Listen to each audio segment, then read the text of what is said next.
কংগ্রেস প্রার্থী অধীর রঞ্জন চৌধুরী ভোট প্রচার ঘিরে বহরমপুরে শনিবার সকালে উত্তেজনা ছড়িয়েছে। অভিযোগ, অধীর চৌধুরী তাঁর কর্মী সমর্থকদের নিয়ে ১৯ নম্বর ওয়ার্ডে ঢুকতে স্থানীয় তৃণমূল কাউন্সিলরের নেতৃত্বে প্রচারে বাধা দেওয়া হয়। অধীর চৌধুরীকে ঘিরে গো ব্যাক এবং জয় বাংলা স্লোগান ওঠে। উত্তেজনার পরিস্থিতি সৃষ্টি হয়, ধাক্কাধাক্কি হয় দু দলের সমর্থকদের মধ্যেও। পুলিশ পরিস্থিতি নিয়ন্ত্রণে আনার চেষ্টা করে, যদিও সেই অভিযোগ উড়িয়ে দিয়েছেন স্থানীয় তৃণমূল কাউন্সিলর বিশ্বদীপ কর্মকার। স্থানীয় তৃণমূল নেতৃত্বের অভিযোগ, বাইরে থেকে দুষ্কৃতীদের নিয়ে এসে এলাকায় শান্তি শৃঙ্খলা নষ্ট করার চেষ্টা করছেন অধীর চৌধুরী। স্থানীয় তৃণমূল কাউন্সিলর বিশ্বদীপ কর্মকারের অভিযোগ, উনি অতীত বাইরের লোক এনে গোলমাল পাকানোর চেষ্টা করছেন। স্থানীয় মানুষ তার প্রতিবাদ করেছেন। দুপক্ষই কমিশনে অভিযোগ জানাতে চলেছে।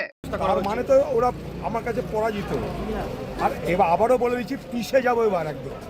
আর তৃণমূল যদি রক্তারক্তি চায় তো রক্তারক্তি হবে। তৃণমূল যদি মনে করে রক্তারক্তি করতে চায় তো রক্তারক্তি হবে। এবার হুঁশিয়ার করে দিলাম।